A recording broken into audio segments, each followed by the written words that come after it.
the Bowels of Netflix, where your fearless co-hosts Isaac and Larry force each other to watch the worst pieces of shit on Netflix. We will go over every bad edit, all the broken dialogue, all the wooden acting, and laugh along the way, because this is the Bowels of Netflix!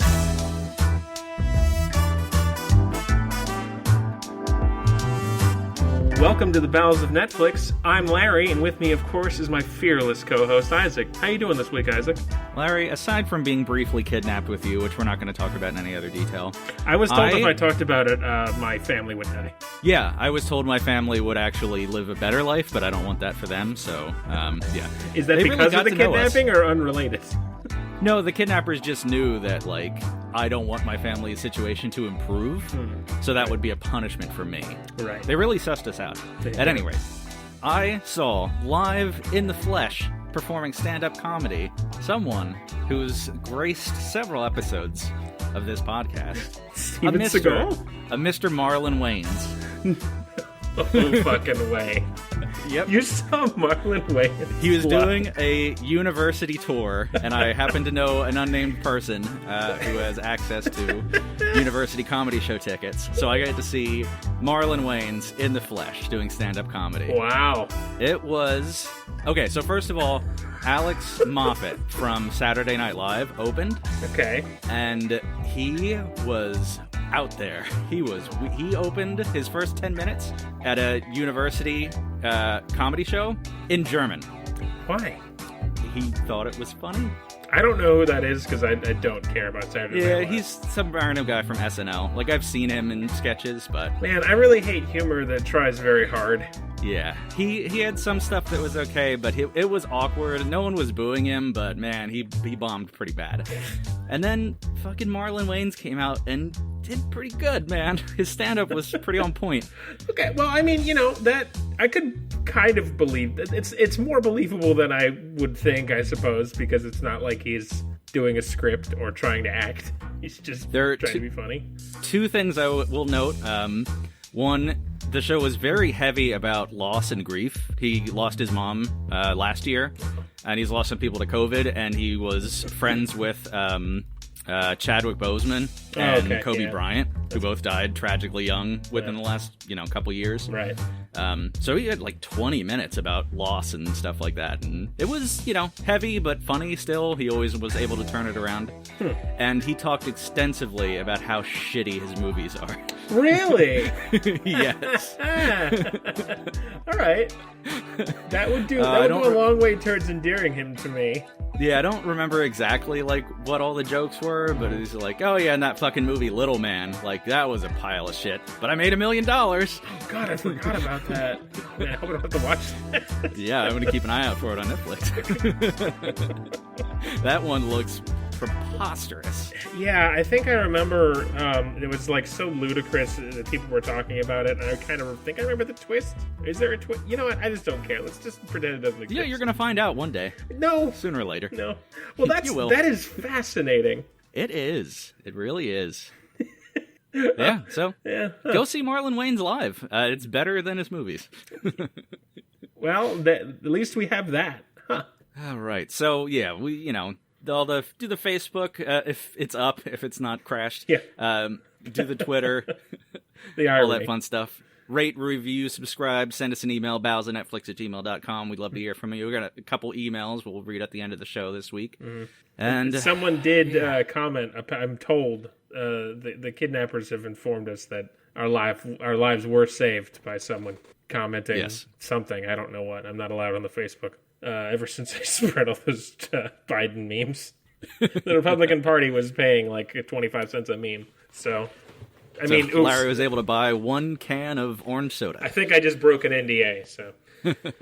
All right. So, yeah, we hate each other. We hate a lot of movies. We watch those movies. And, Larry, what did you watch this week? Well, we do normally hate movies, but not this time! Fuck what? Oh, I finally blew it. You did. You finally blew it. You've gotten at least one... you got Babysitter 2, Electric Boogaloo. I don't remember the fucking actual name of it. Great movie. Yeah, the Babysitter's... What was it? Babysitter Killer Queen 2? The Quickening. I think so. The Womb Quickening. I don't know. Anyway, you really enjoyed it. I think I liked Congo, which is this week's outing, more than you liked that. Get out of here. This movie is amazing, and I can't believe I spent most of my life thinking it was garbage. I've wasted 30 years. I really did think it. Like, I remember seeing it as a kid, and it not really making much of an impact on me because, like, my dad and I watched a lot of, like, action-adventure movies together, so it was kind of just, like, another one in line. I remember that this one had gorillas. That's, like, what my brain had said to me. And then, like, as I grew older and I would see clips of it, I'm like, God, this movie's bad. Why did I... what... This is a terrible movie. Like, I don't know how anyone could like it. It's a fucking... It knocks... It's so good. Oh, my God. It is... Do you unironically like it? Yes, I truly do unironically like it. It is a bad movie. I'm not going to lie to you. It is a bad movie. That said, it's incredible. Okay. And you should absolutely watch it. I do. I have a weird personal history. I've talked about it on air before, but this came out when my brother was like 12 and I was 5. Mm-hmm. So it was way too scary for me, but my brother really wanted to go. My mom took my brother, dropped me off at a gay conversion camp, yes. where all the liberals go. And yeah, so the movie about gorillas eating human beings was too scary for me. At the gay care, sorry. I was bitten on the back by another child. And his venom turned me into a gay. Yeah. Oh, yeah, speaking of venom, one last quick Twilight thing, because I don't remember if it never ends. Yeah, I know. I think I heard about this or read about this or Dr. Twilight told me about this, I don't remember. Edward gets an erection because his dick fills up with venom. Just, that's it, we're done. We're Twilighted out now, but that's just the thing that I wanted to share that we didn't go over. That's the thing that Steph Meyer just did the math on. So anyway, Congo, a much better flick. Yeah, no apes eat people in this movie. I mean, they do murder a bunch of people, but no apes actually eat anybody in the movie. Oh, that's disappointing. Is it? Is it? I'd like to see us not at the top of the food chain a little more often. Yeah, that's fair. We don't deserve it. So yeah, Congo is a 95 American science fiction action-adventure film, which I think I mentioned this later because I didn't actually realize this until, I think, after I watched the movie the second time, and I think I went and added it to the review. Based on a novel written by Michael Crichton, the I think I did Jurassic know that. Park creator and writer, and among other things, but I'd say Jurassic Park's probably his most known work. Had no clue about that at all, not a clue. And it's funny, I watched a video from a guy I used to watch when I was younger. I don't really watch his videos anymore. The Angry Video Game Nerd. He's a local guy to me, and he is an internet. He's been around. He's an institution on the internet on YouTube. And I happened to see that he had done a review of this and on YouTube. I had to finish the review on YouTube. It's actually off of Netflix now, but it's now free on YouTube, so I just finished it there. I'm in the middle of moving. I had a long week. My review kind of ran late. But anyway, apparently when this movie came out, there was a huge push of this is from the creator of Jurassic Park. This is the next it's going to be Jurassic Park, not 2, but it's going to be the same sort of thriller. And it came out in what, 95? 95. A couple years after? Yeah, just 2 when years was after Jurassic Park? 93. 93. Okay, yeah. So it was a big... Apparently there was a ton of marketing. There was a big Turkey Hill. Taco Bell. Fucking A. There was a big Taco Bell tie-in, and they were selling products. There was toys. There was a whole thing. So it was a big deal. And then everyone hated it. But it did well in the box office because people were like, oh man, this is going to be great. And then, people were like, well, that mostly sucked. And those people were wrong. And this taco tastes an awful lot like gorilla. Cooked by a laser. Oh my god, we are going to talk so much about lasers. I'm so excited. I wasn't expecting that. It has the shit in this movie you would not even come close to expecting. Also, it's so fucking strange, and I think this is one of the reasons why it stuck with me for all these years of thinking it's a movie that I didn't actively think about. Well, kind of for reasons we'll get to in a bit. But it's one of those things that always stuck in my head. I could see it very clearly because the cover art. There's a few different versions. There always is because overseas there's different versions. Blah blah blah. But the cover art that's pretty much universally associated with it is an ape's face with Congo written down the side like it would be on the spine of a book, and all the rest of it is covered in computer jargon. So it looks like an ape is wearing a kind of a mask made of random HTML code, and it's that is knowing the plot of Congo. that's very loosely related. That's how they got the idea for Matrix. Keanu Reeves' character was supposed to be a gorilla at first. I'd guess I haven't seen The Matrix in a long time. I guess it's a pretty good movie, but imagine if instead of Keanu Reeves, it was just a gorilla. It'd be they're making a new one, and I think they hired a gorilla.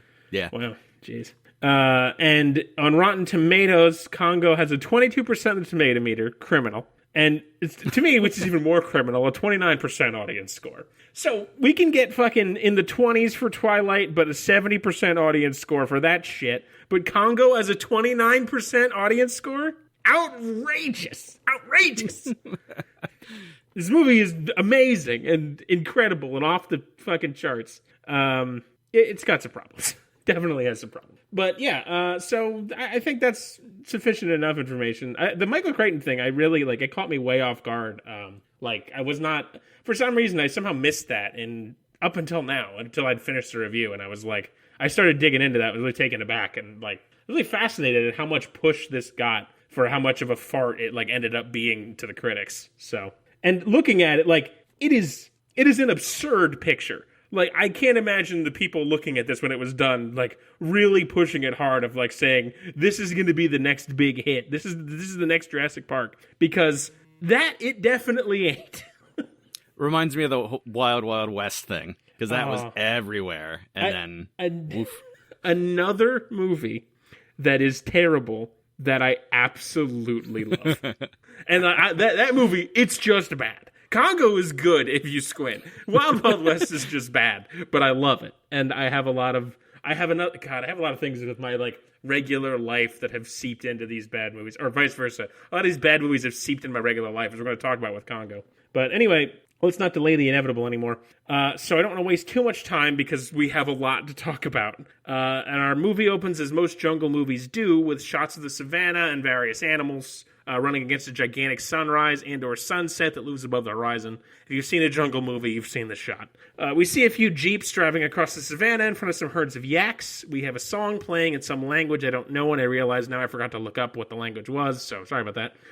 It's not great, but it sure is catchy. Like, it'll stick in your head if you listen to it. We see in a small village on the outskirts of the jungle, where I'm reasonably certain they also shot Skull Island. If you've seen that movie, it's like it's the same fucking... I swear to God, they're in the same place. We see a bunch of explorers/scientists are climbing a mountain, which is called Mount Mukenko. Didn't look up if that was real. Again, I've been busy. They establish a base camp with the help of some of the locals. This group is led by none other than Bruce Campbell, legendary B actor and star of the original Evil Dead series. He's one of those kind of hammy actors that's been around forever and has a cult following while never being a gigantic star. And he is pretty great. Like, we're going to find out he's in this movie a very short time, but Bruce Campbell's a delight anytime you see him. So, this is nice. And I don't think you're familiar with him at all, are you? No, not by name. I'd probably know him if I saw him. Did you ever watch Burn Notice? Some of it. Yeah. He is like the best friend in Burn Notice. Okay. Like the guy who always wears the Hawaiian shirts. Right. That's Bruce Campbell. Anywho, we suddenly cut to a satellite in space. And then to Houston, Texas, where a bunch of scientists in a lab are picking up a signal on a gigantic radar dish. Our lead is a lady named Karen, who is a somewhat generic blonde woman.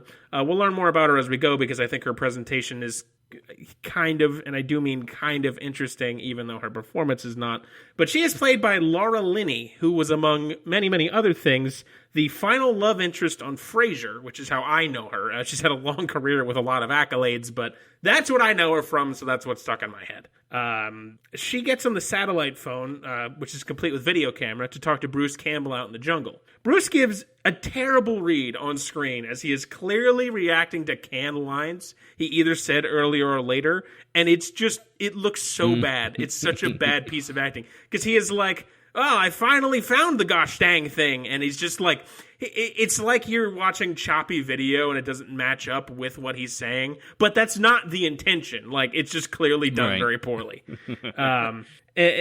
As he's talking, suddenly the volcano he is near, because apparently this mountain is a volcano, imagine that, begins to violently shake, and Campbell plays it off as this is just normal at this part of the world. Lenny asks him, how's the volcano? And I'd like to know what the fuck answer she expected. Hot? Cold? We learn that apparently Campbell is in the jungle to find some chemically flawless type of diamond. Lenny asks if he found it, and he produces it, saying that he can't believe they finally found it. He then produces a laser cannon. Well, okay. Isaac, that sentence is not a joke. This movie is not set in the future. This movie is set in basically 1995, maybe a year before, a year after, whatever. It's not like a Star Wars stormtrooper cannon.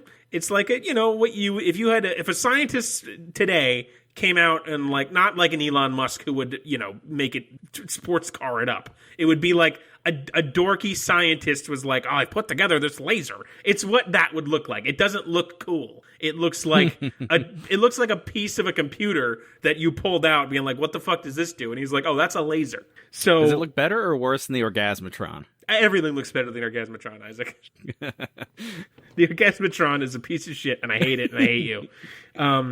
So yeah, he just pulls out this laser. He crams the diamond in it, and then fires the laser into the tree, where it has a very obvious laser blast. So when I say that this is the best movie of all time, you can understand why I think that.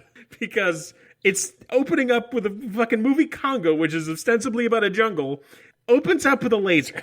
Which is enhanced by a special diamond. By a chemically pure diamond, yes. What does that mean? A diamond is just its own thing, right? I don't know, but I think I know enough about science to not question it.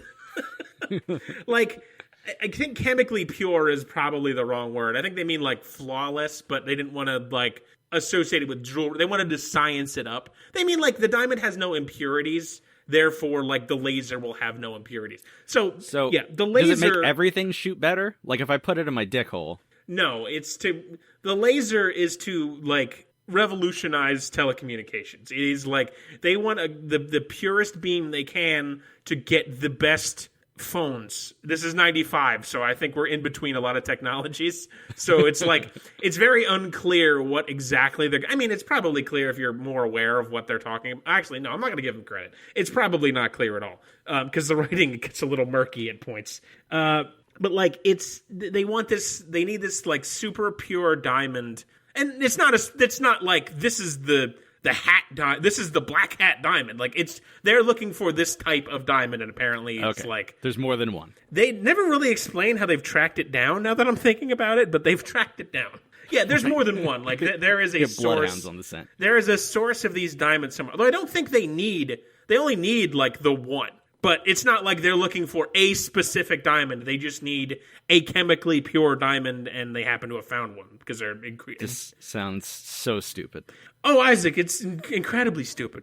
Lenny is very excited that the laser is operational. They work for a company that builds and sells super weapons to Bond villains, you see, so obviously. Naturally. Campbell and Lenny break contact to meet again in an hour with their respective partners, that being both of their boss, that's going to join Lenny, and Campbell's adventuring partner.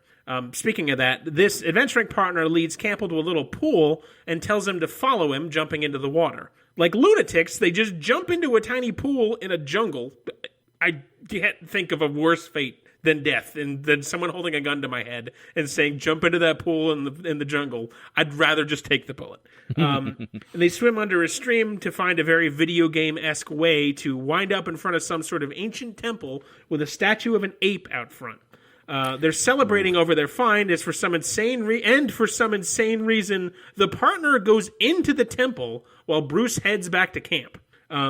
Okay. Back at Houston, we learn that Lenny and Campbell work for a telecommunication company. Never really explained more than that. Telecommunications is what they do. Again, this is 1995, so very computers that not a lot of people used, and landlines is what we're looking at here. Right. Telecommunication is the big fancy word. Yeah. The boss, played by Joe Don Baker, who I can't even begin to describe, but is the star of terrible movie and MST3K episode Mitchell, which my family had a very weird obsession with, arrives to meet Lenny. And I'm going to call him Boss Hogg, because he has 1990s Boss Hogg energy, and hopefully that just explains it. I don't have to go any further. Kids, Boss Hogg was a villain of The Dukes of Hazzard, which was a show in, the 70s, I think, where a bunch of racists eluded the law.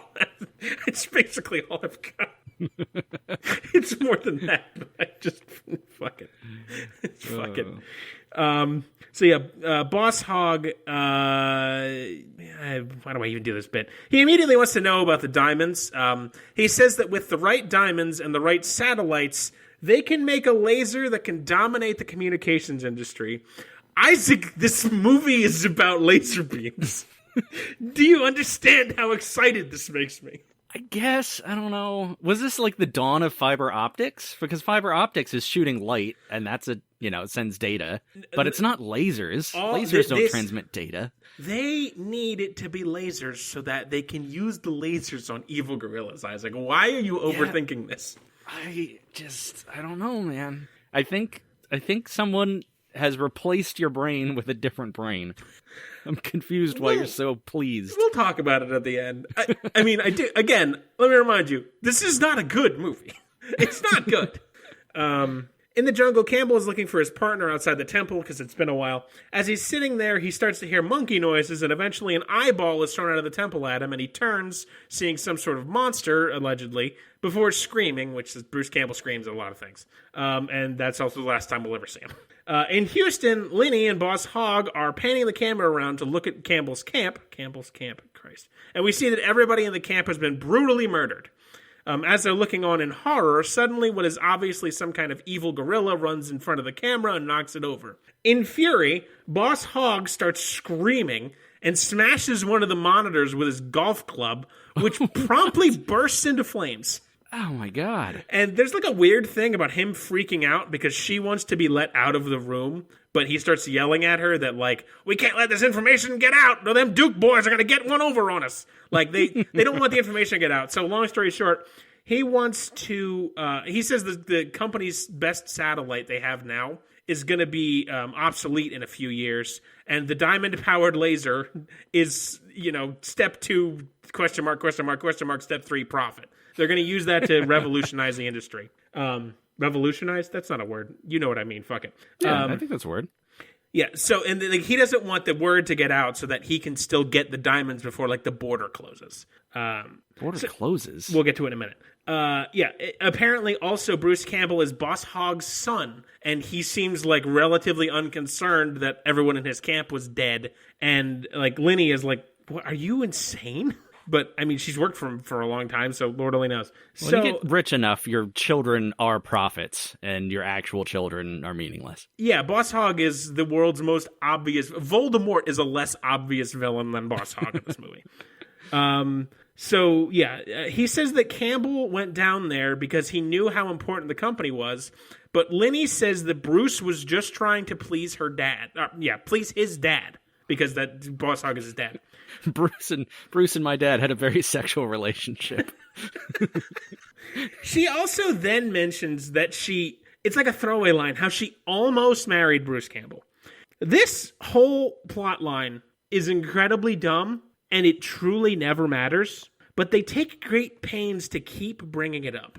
It's a tragedy. We'll talk about it a little more at the end of this movie, but it's like it's a big plot line for her. She's like, I almost married him. We used to be engaged and now we're not. So we never see Bruce Campbell again. He's done in the movie. His part is done. He's dead.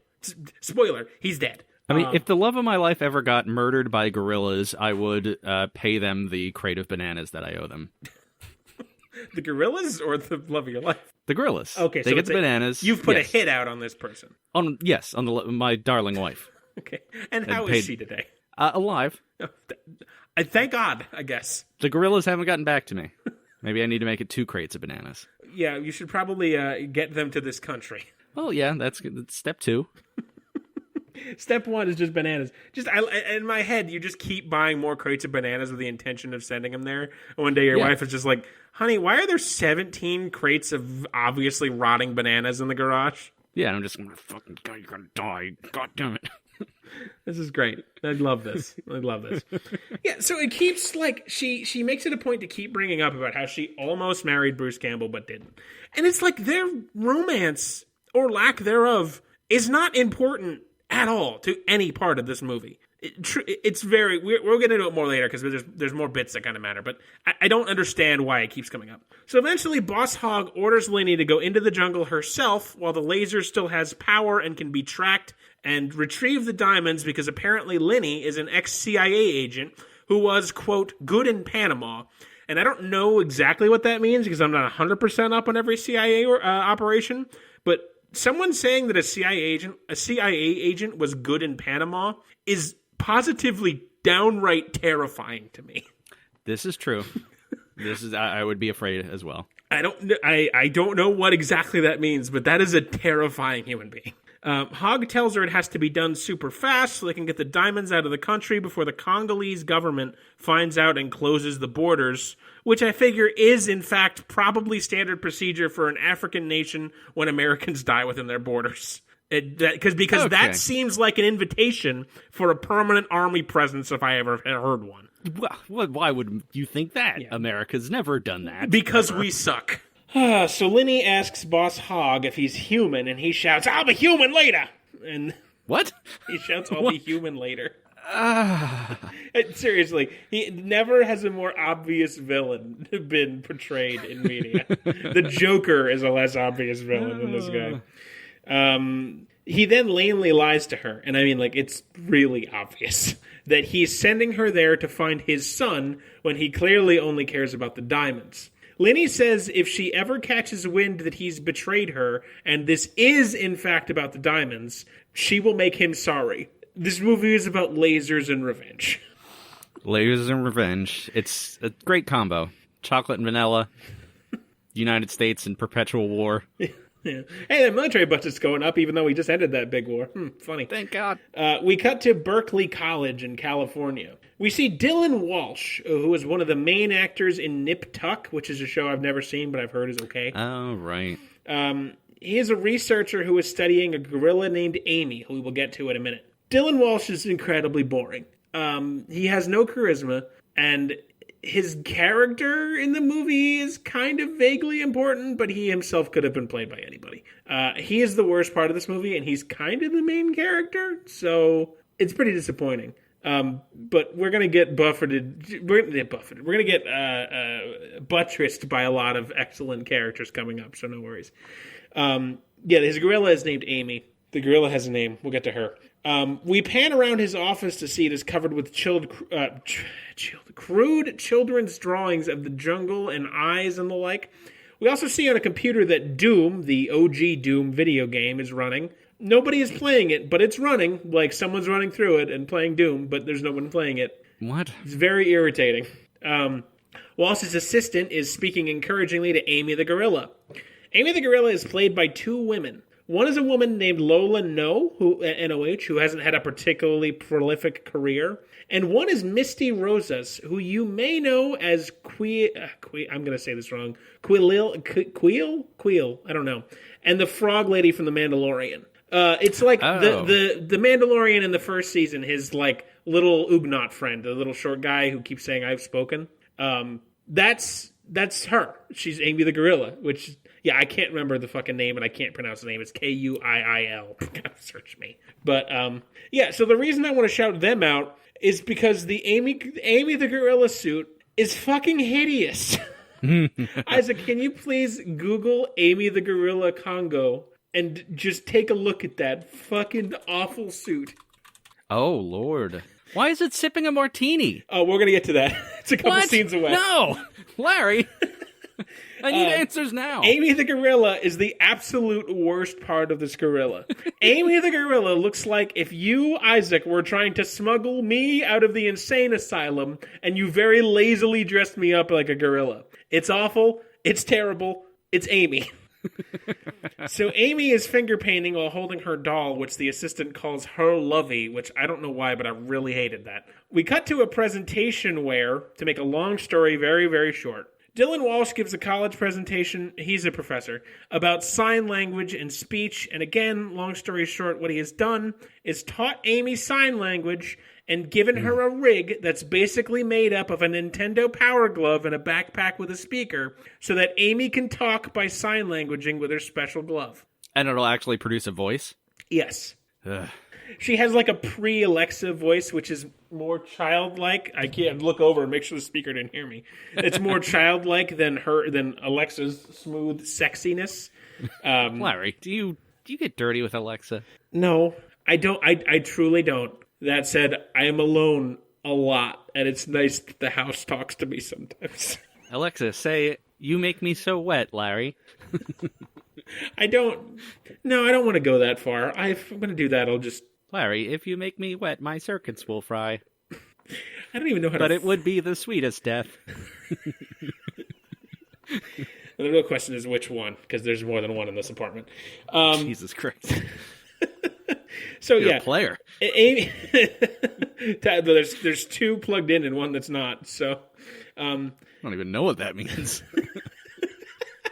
Amy does speak like a gorilla.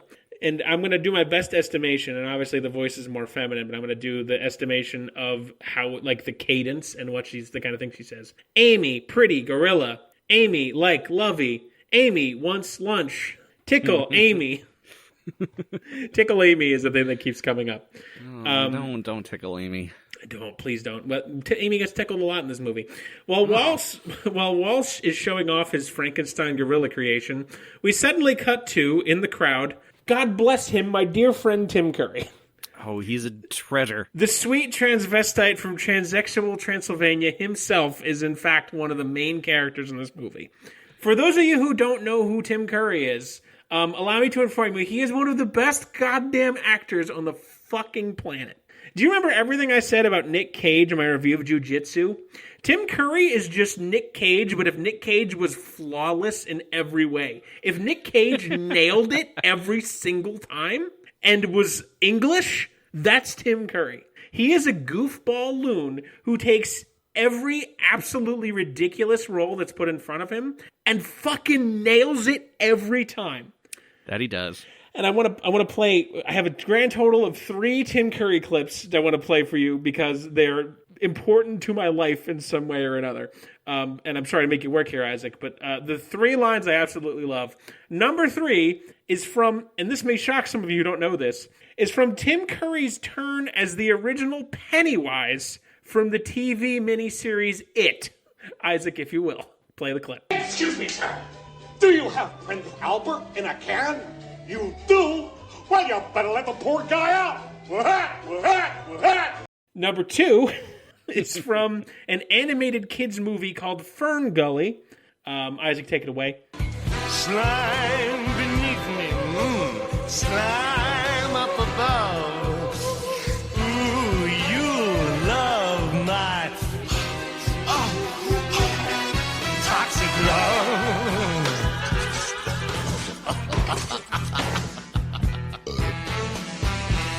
And yeah, that Fern Gully clip, that you don't understand, that fucking stupid clip, that song that Tim Curry sings, it's a whole song. I encourage you to listen to it. It's called Toxic Love. That, I can't, it's that clip and a combination of my best friend's laziness has led, and laziness and genius, is how my friend group got its name, which is the Slime Boys with 2 I's and a Z.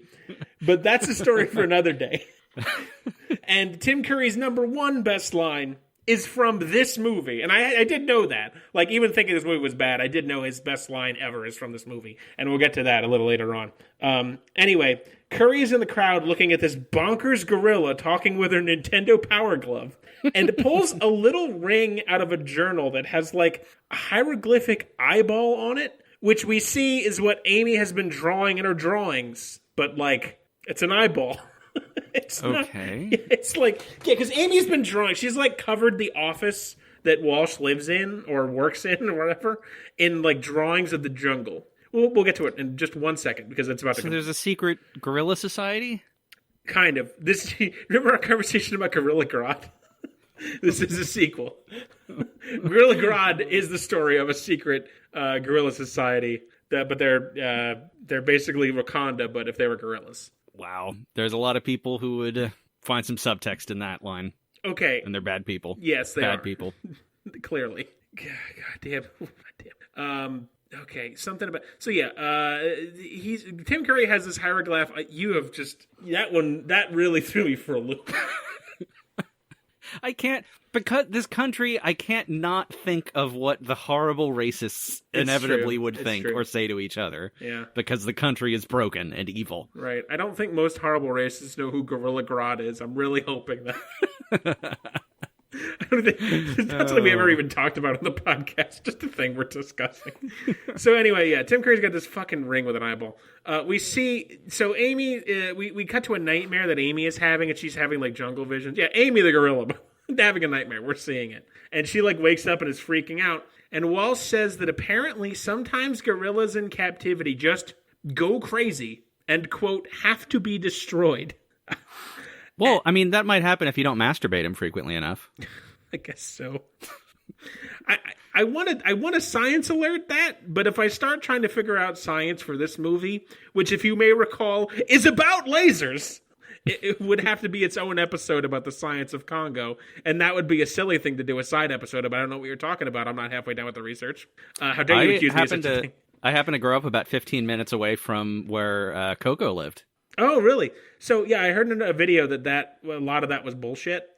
There's debate, and some of the science wasn't done as rigorously as possible, or as it should have been. Yeah, I heard there was a lot of, like, I think, allegedly, this is allegedly because I haven't researched it, but I think there is some truth to it. Like, there was a lot of, like, a big push in the, I want to say 80s or 70s of, we're going to try to teach animals how to speak. And there was enough interest in it, and like enough, there was enough results that made a good headline that a lot of people were able to get grants for it. But it was really just a way to like, I'm going to get this money for, a different project. Yeah, I don't think it was a complete and utter fraud. And she definitely had some sign language skills, but it's like, how much was she conceptualizing the language? How much was just like rote memorization? Exactly, yeah. I think maybe not particular Coco in particular, but like I think a lot of people jumped on that train to get funding. I don't think the science world is typically one of like the corporate world of pocket as much money as we can and get the hell out of here. I think they do tend to use it more often than not. But yeah, but also if they want to be employed and continue to do the science they care about, like they need to get the funding. Right. So and I'm sure sometimes the envelope gets pushed a little. Mm-hmm. And I think there was a lot of faux interest in we're going to teach these dolphins to talk. Although I think we talked about that story on the show before. I love that story of the house they half flooded and had the woman and dolphin living together and eventually just devolved into them giving them both LSD. and jerking off the dolphin. Yeah, she jerked him off because it kept trying to hump her. Yeah, they just gave up and gave him LSD, and the government was like, "This is done now.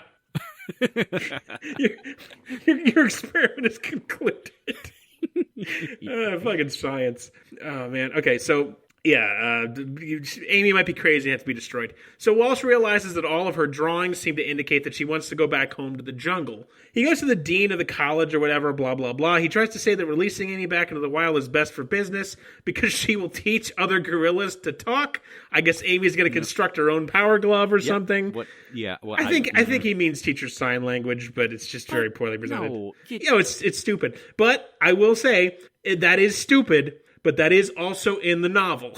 So that's also Michael Crichton, creator of Jurassic Park. Because I know the novel ends with Amy teaching other gorillas sign language.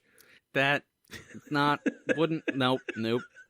Michael, bad, down. And that's not even how the book ends, the movie ends. So technically he's with that. If you're going to complain about that one, you got to go after the creator of Jurassic Park, which everybody loves, and I just think it's okay. It ends with Forrest Gump and Raquel Welch and a chimpanzee going into space. Yeah, those are weird. Yeah. Forrest Gump series. But the dean doesn't have the money to pay for this expedition to release Amy into the wild, and suddenly out of nowhere, Tim Curry appears, saying he will fund the expedition to take Amy home. Tim Curry is using a super thick and outright ridiculous Romanian accent, but because it's Tim Curry, it's so over the top that it becomes immediately incredible. It's like, my name is Herkimer Hemolka, and I am a wandering philanthropist. It's so ridiculous. He can make anything work. Yep. Tim Curry has never had a bad role. If he's had a bad role, someone needs to show it to me because I don't believe you. Truly, he is a fucking rare talent. And he's, like I said, he is an Englishman, so this accent even more silly. Curry introduces himself as basically, like I said, a wandering philanthropist. I'm definitely only going to ever refer to him as Tim Curry, but it is worth pointing out his name here, which is in fact Herkimer Himulka. Just incredible, Tim. Incredible. Oh, that's delightful. So Walsh, his assistant, and Amy are going to join Curry on a plane. The assistant is very pissy about it, but don't worry, he probably won't die a horrible death by gorilla. At the airport, we see that Curry is having trouble paying. Obviously, he's some kind of grifter, but he's not just your bog standard philanthropist, but we don't really know how yet. Why did I have a joke? I wrote a joke here about you smoking angel dust, and I don't know what the context of it was. I did this review very late into the evening. On the tarmac, Walsh is loading up the plane with supplies when he is approached by Laura Linney, who 2 pages of review ago was a woman from the satellite telecommunications company, the ex-CIA agent turned, basically radical Verizon employee. Apparently she's been badgering Walsh nonstop off-screen to let her tag along to the expedition so that she can get into the country on short notice and, under the radar. As, I'm part of this gorilla releasing mission. Walsh really doesn't want anything to do with her, and she's trying to buy her way on down to practically begging to be let on the trip, but Walsh, puts his foot down and says, absolutely not. You're just here to corrupt my monkey mission.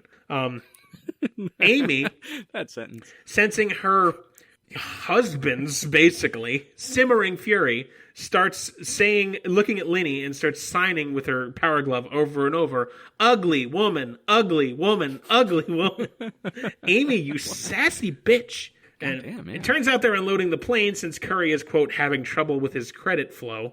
Apparently he can't pay for the fuel needed, which costs $56,000. Larry, make a mental note to do the math on that later.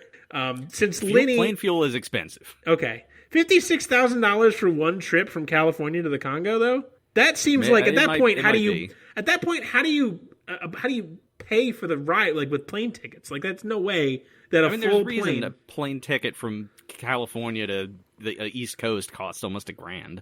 Okay. I guess. It feels that just seems high, especially this is also $1995. It might be a little over. I do want to look in. I didn't get a chance. I'm so sorry. It's been a hectic week, as usual. But I'm moving now, so everything's worse. I do want to look into that because that seems very high for just a trip. If it's less than $15,000, I will make you a sandwich. I can believe that, but I don't. I believe 15,000. I don't think I don't think it's $2,000 or anything. I'm sure it's high, but 56,000 seemed like a lot. And it's not like a Boeing 747 or anything. It's it's a small enough plane to fit their gear. It's not like a biplane, but it's a lower middle class plane.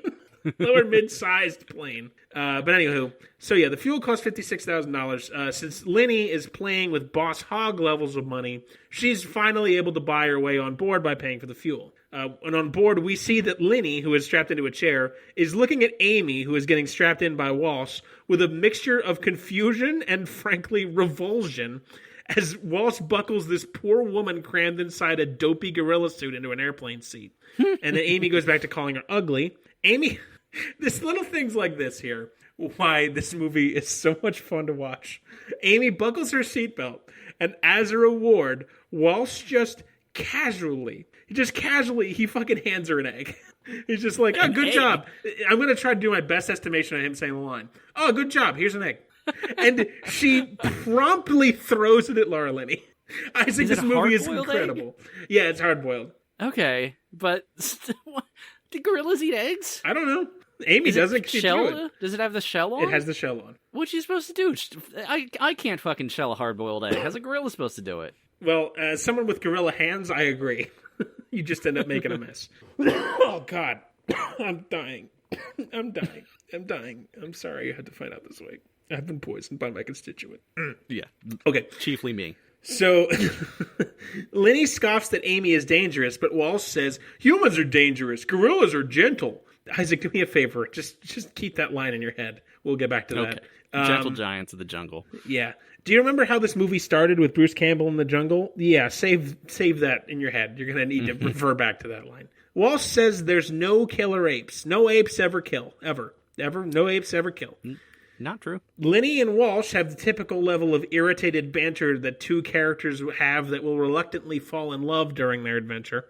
Amy has a mini freakout since they're flying. She asks for a green drop drink, which I didn't know what that was, but turns out to be a martini. Dylan Walsh makes Amy the gorilla a martini, which she proceeds to then delicately swirl around and drink. I will fucking stab you to death. This is not a surrealist movie. It's not like meant to be like, you know, the little prince is not going to fly by on his planet. Like, it's not supposed to be like out of this world. It's just the concepts are just ridiculous, and they like stick to it. It's like, okay, well, I mean, they're like Lenny and Curry are looking at this like. Curry even says, like, I can't believe I'm watching a gorilla drink a martini. This is wild and crazy guy.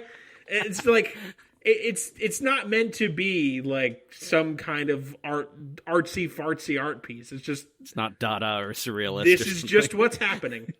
And then after her martini, Amy burped because it's the 1990s. All right, so time passes and we see Linny is trying to track down the laser beam. The laser beam! With her old-timey computer. Wallace apologizes for being a jerk, and they talk some more. A lot of build-up to this friggin' movie. Lenny wants to know why Walsh taught Amy to talk. Long story short, he was lonely, so he fucking made himself a friend out of monkey parts and an old Nintendo. Good God, man. She's cagey about why she's going to the Congo, because he asked her. They arrive and are met at the airport by what seems to be a sort of slimy carpetbagger type who's clearly in the Congo region to make a quick, underhanded buck. He's a very small part only in the movie for maybe like 6 or 7 minutes, but I note here, because he's played by Joe Pantoliano, who has memorable turns as both the villain, air quotes, of Memento, and as a soprano capo in The Sopranos, among many, many other roles. He's one of those guys who's like, he's been in enough things, you've probably seen him if you don't know him right away, but like he's got that voice. He's like got the typical sort of like Jersey Italian asshole voice, and that's like the role he usually plays.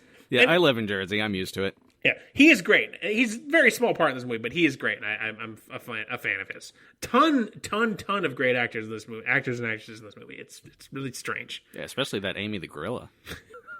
Tickle Amy.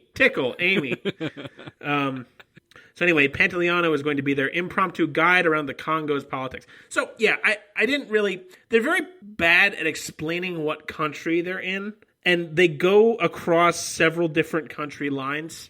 For the sake of brevity, since this is already going to be a long review, I'm just going to call this the Congo region. Because it doesn't really matter, because they're trying to get to the jungle. And the jungle doesn't really have jurisdiction, but there's a lot of jurisdictional hurdles to get to the jungle. And again, for the sake of brevity, I'm just going to speed through it. Because it's never really clear where they are at any given point in time. Like, they mention it sometimes, but not others.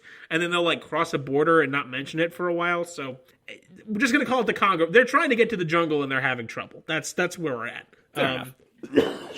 So yeah, it's really weird that in between America and the eventual jungle adventure, there's like a rather long sequence of navigating politics that is really an overdone reason to get them stranded in the jungle. I'm going to try to get through it pretty fast and not dilly-dally, but there's a few performances that I simply cannot go past without mentioning them.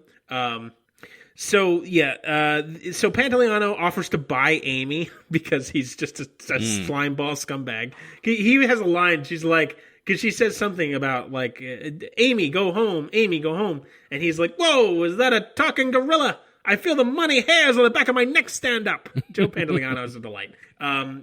He is the one setting them up with their guide into the jungle, as in the background, the president's car of this country explodes. Because there was an attempt on his life. Yeah, okay. It's very strange. There's a lot of international politics going on. Yeah, there's some back and forth about guides, and he tells them that the Congo is going to hell, and the governments of this country keeps changing every couple of months, and blah, blah, blah. Again, this would be like interesting groundwork if it was going to persist through the entire movie. But once they get boots on the ground in the jungle, the government has they're never even mentioned again. So there's a lot of buildup of like, there's a coup happening over here. We have to get through this checkpoint, and we're about to meet this captain. But it's like, once they hit the jungle, okay, well, now there's gorillas. Now we have gorilla problems. It's just filler, meaningless drama. Yes. The movie does not, it takes a while to get going. But again, like, this whole time, and we're about to meet the who I feel is the real star of this movie. Ernie Hudson, who is going to be their the guide for their expedition. Oh, right. Ernie Hudson is who, of course, he also had a very prolific career, but he is most widely known for his role as Winston in the Ghostbusters. Ghostbusters is probably one of my top 5 favorite movies of all time, I would say. And Ernie Hudson is an impeccable talent. I have very little bad to say about him. And in this movie especially, he epitomizes the very essence of being cool. He's cool under pressure. He has a very wry sense of humor. Ernie Hudson is great. It's always good to see him. And like, he really, because this movie, like, it has a very slow start. But once he shows up, like, every second he's on screen is a fucking delight. And like, Tim Curry's great because he's just, you can't help but smile with Tim Curry because he's just so fucking, he's such a goofball.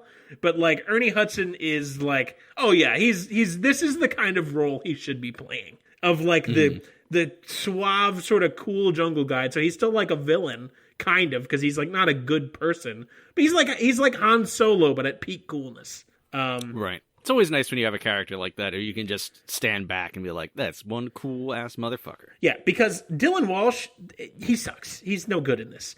And Laura Linney, like, she's fine, but she's nothing special. But Tim Curry and Ernie Hudson really drag this up with the levels of acting and their characters. It's great. Yeah, they're almost as good as Amy the Gorilla. Almost. No one could quite match up with Amy the Gorilla. Tickle Amy. So yeah, he's like your sort of English explorer type. He hung up the pith helmet to get down in the muck, and he knows the land. Shortly after meeting them, he commandeers a truck with a handgun in the chaos after the attempted assassination of the president. Blah, blah, blah. They fool their way out of the airport and through checkpoints. Hudson lights up a cigar, and Amy gets up in his face. So Hudson just gives her the cigar, which seems to satisfy her, and she immediately likes him. What? Does she start smoking it? Yes. What?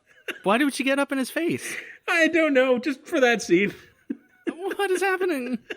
Does Amy still have a martini? No, she drank it on the plane. They didn't give her more? No. She's allowed one to calm her nerves. That's a line that Walsh says. There was a 3-drink minimum for gorillas. Only in Detroit. Hudson reveals... I don't even know what that joke means. It's just the first city I thought of. Hudson reveals that he was paid to meet up with Linney, and he says the line, and this is a direct quote, and I'm gonna try to copy his, like, how he turns the phrase. I'm your great white hunter with this trip, though I happen to be black. I fucking love this man. Oh my god, what a line. I could never match the suaveness with which he says it. More government background shit. Walsh asks if Hudson is a criminal. Hudson says, aren't we all? And Walsh says, no, I'm a scientist. Hudson replies, I run a few guns. You sons of bitches ruin the world. Smoother than a Newport Light. Everybody kind of makes introductions to one another as we've now got our main team together here, more or less, consisting of Ernie Hudson, Laura Linney, Dylan Walsh, Tim Curry, the assistant who doesn't matter, and Amy the Gorilla, of course. Everybody's favorite character, Amy the Gorilla. So driving through a town, they get discovered by some soldiers who take them all captive. They're brought to a police facility and interrogated before being brought before some military captain who represents the government or rebels. I don't really care. He's in some fancy English hotel that the British like to pop in every country they went to swing their big dick around in. This captain is so over the top, forcibly demanding they eat his cake and drink his coffee while they have some tense talk about the real nature of Linney's mission. Again, to make a long story short, they end up paying him off, and he's going to provide him with a couple of men and safe passage to the country. A lot of padding here.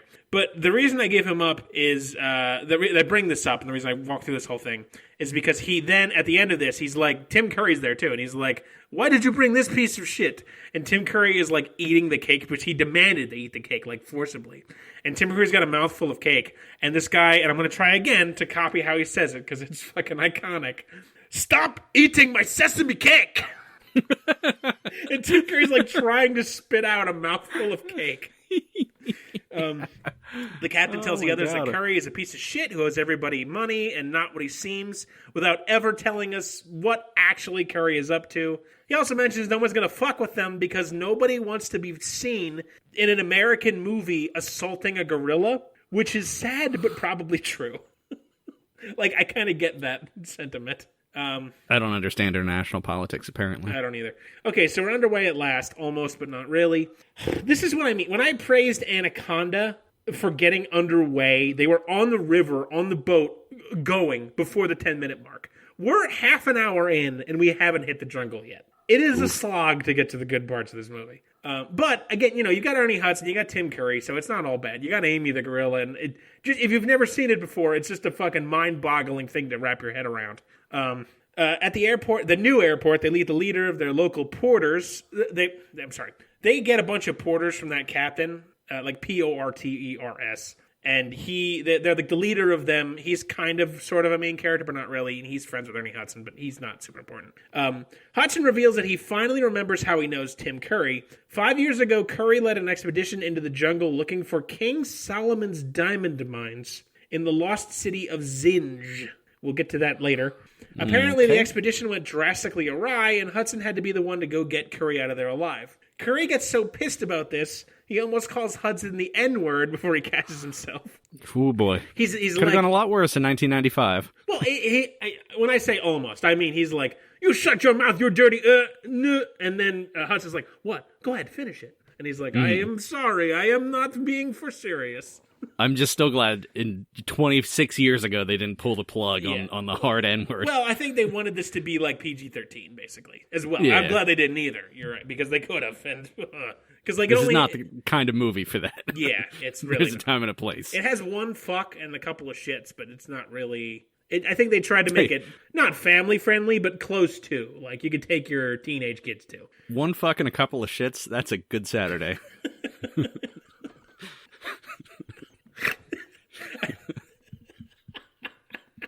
That's the best thing I can hope for in a week, honestly. Some weeks it's all I had to look forward to. One fuck and a couple of shits. Okay, this is unbelievable. Have we been recording for 6 hours? Because it feels like it. And I genuinely like this movie, too. Amy the Gorilla's 6 martinis deep. Yeah. So Pantaleano reemerges and talks about their gear and their guys yet again. To make a very long story short, they end up on the fucking plane. Apparently, the border to Zaire, which is the part of the jungle they're going to, I think, is shut. And as such, ground troops begin firing rocket launchers at the plane. Oh boy! Hudson gives Amy some of what he describes as guerrilla Prozac as everyone locks and loads to be ready to leave the plane. Laura Linney grabs a flare gun. She's ex-CIA or FBI, I forget already which one, I don't remember. She grabs a flare gun and kicks open the plane door, which, why is it in any movie where there's a plane door open, there's suddenly papers flying around everywhere? Where were all these papers before? They're in like a no-nonsense military drop plane. This is not like a commercial flight. So what's with the papers? But was it before the digital age? You didn't, you had floppy disks. Isaac, this movie's about lasers. I'm sorry, let me correct you. This movie's about lasers. What do you mean before the digital? Shut your whore mouth, you idiot man. So, Laura Linney and eventually Ernie Hudson are hanging out of the side of this with flare guns. And as the fucking rockets are coming towards the plane, they're shooting them down with the flare. They're shooting down rockets with flares. Yes.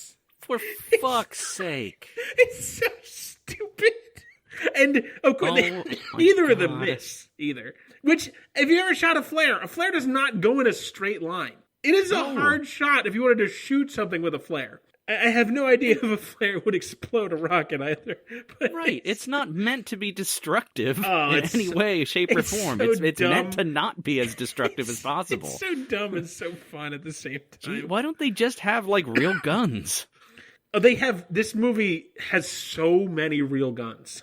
They just don't have them here. Yeah, that's a great point, actually. I don't know where they get the guns from. They don't have them here yet. Maybe they're, in storage. The papers were coupons for the gun store. They have... I'm so sorry. I'm starting to feel sick, and I'm losing my voice. They have tons of gear. Like, some of the shit they have later on in this movie is going to blow your mind. Literally. I know I can see the look on your face already for things that haven't happened yet, but I know how you're going to react. I'm going to end up putting a flare gun in my mouth and pulling the trigger. God damn it. You're still likely to miss. That's how inaccurate they are. They're shooting down rockets. Awesome. I love it. Everyone's going to need to parachute down into the jungle. Curry, Walsh, and his assistant, as civilians, are freaking out about having to jump, but have no choice because the pilot's already left. Hudson jumps in tandem with Amy, which looks absolutely ridiculous. And I could not stop laughing at Ernie Hudson with a woman in a gorilla suit strapped to him. Obviously, it's a stunt double and probably an empty gorilla suit strapped to him, just falling down over the jungle with a fucking parachute. Now, I know they did not take this opportunity because you didn't mention it, but Amy should have had a half-full martini while she's going down. She's just trying to keep it steady and not spill any. There's no more martinis in this movie, although if you had... I'm writing martinis in where I want them. If you had a gorilla that was constantly drinking martinis throughout the movie, doing like the running through the jungle with like the the Jeff Lebowski, hey man, there's a beverage here line, just trying to keep the martini from spilling. That would turn this movie from an 11 to a 12. Absolutely. Oh my god. So yeah, it's ridiculous. In the distance, the plane blows up, and everybody made it out okay. And they got all their equipment out too, because they like parachute their equipment down.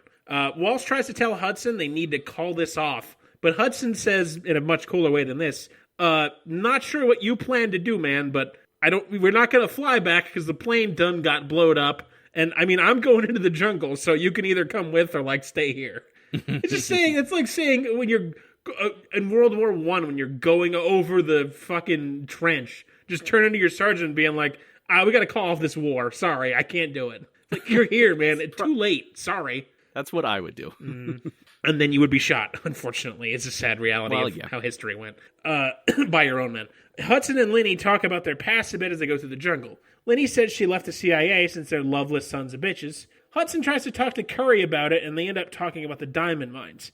Apparently, Curry is so interested in Amy because he thinks that she can use her power glove device as a translation to act as a go-between betwixt the beasts of the wild and man, though he protests he's no longer after the diamonds anymore. You're still muted.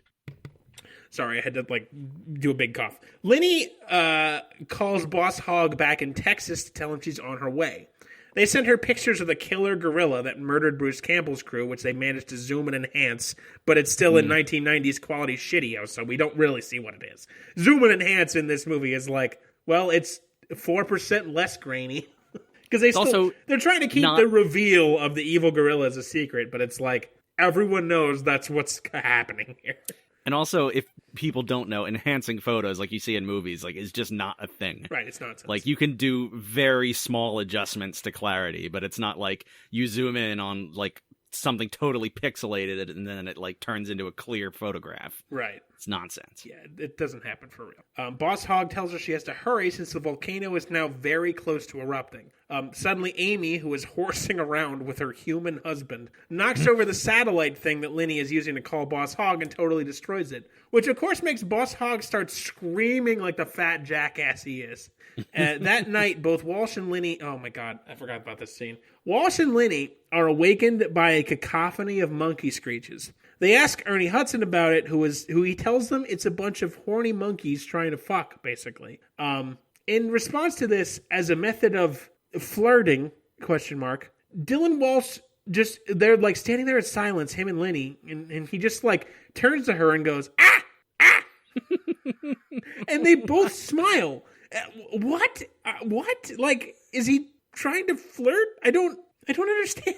Oh my god, that's the most uncomfortable flirtation ever. Yeah, exactly. But you'd think that she would be like, "What are you fucking doing?" But no, she kind of she's moistening up. Oh, tee-hee. But she's not really like a tee-hee sort of character, so it's very strange. I don't really understand. But the subtext is you want to fuck like monkeys? The monkeys are fucking. Pretty much, yeah. And I think he's just trying to screw because he there's not really a romance between these two, but they kind of keep hinting at it, but never pull the trigger, which I like. I'm glad they don't. I'm glad there's not a fucking 10 minutes devoted to love story shit in this. But it's weird. I don't know. I don't understand it. It's a very strange scene. Just him going, ah! Fucking so stupid. I'm going to try that line, though. Yeah. You just go up to your wife, start screeching like a monkey at her, and see if she jumps on your dick. Yeah, I might play some bonobo fucking sounds on my phone in the background to really sell the whole picture. Horrifying. Okay, so we get something like a brief traveling montage, which includes the head porter cutting off the head of a snake, which just like kind of happens. Okay, for some reason, it's raining and they have like a bunch of rain to deal with, but it's all done in montage. Amy gets into the bananas, and Walsh reveals that he has a leech on his dick. He wants Hudson to take it off, but Hudson won't do that because why would you? He instead provides his lit cigarette for Walsh to burn the leech off with. This fucking movie, that's man. pretty cool. What the fuck? While this is happening, some tribesmen reveal themselves and deal with Hudson, whom they seem to have some kind of knowledge of, like they've met him before. I wanted to look up if this was a real tribe, but unfortunately, like I said, I had to finish the review on YouTube, and there was no subtitles, so I couldn't tell what it was, and I couldn't hear very well because he says it. He like kind of says it quietly what the name of the tribe was. I'm gonna assume they're not real. No, they're originally from Forks, Washington. Do you? I just want to go back to a time where I didn't know anything about Twilight. Going back and listening to my review of episode 5 of movie 5 after knowing everything I know, my God.